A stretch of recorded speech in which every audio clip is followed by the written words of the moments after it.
অতএব কারো ভাঙ্গা ডিমে আমাদের কিছু যায় আসে না। বরং এই ঘটনার মধ্য দিয়ে আবারও প্রমাণিত হয়েছে যে আওয়ামী লীগ একটি সন্ত্রাসী সংগঠন। আওয়ামী লীগ যে জন্মগতভাবে এবং প্রকৃতিগতভাবে সন্ত্রাসী সংগঠন, তারা সন্ত্রাস করবে। তারা বাংলাদেশের মানুষ যারা স্বাধীনতাকামী আছে, বাংলাদেশপন্থী মানুষেরা আছেন, যারা জুলাই অভ্যুত্থানের পক্ষে শক্তি আছেন, তাদের উপরে তারা হামলে পড়বে।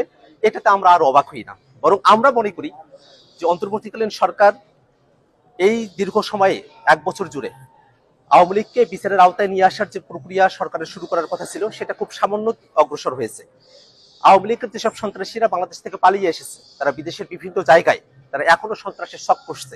আমরা অন্তর্বর্তীকালীন সরকারের কাছে আহ্বান রাখবো, যারা দেশে এবং দেশের বাইরে আওয়ামী লীগ এবং তাদের দোসররা সন্ত্রাসের শখ করছে, তাদেরকে অতি দ্রুত বাংলাদেশে ফিরিয়ে নিয়ে গিয়ে তাদেরকে বিচারের আওতায় নিয়ে আসা হবে। এবং আমরা একটা কথা বারবার স্পষ্ট করে বলি, আজকে আমরা যখন নিউ ইয়র্কে এয়ারপোর্টে আমরা নেমেছি, আমরা দেখেছি আওয়ামী লীগের সন্ত্রাসীরা তারা যখন হুঙ্কার দিয়ে আসছিল, তারা যখন নানা অশ্রাব্য গালিগালাজ করছিল।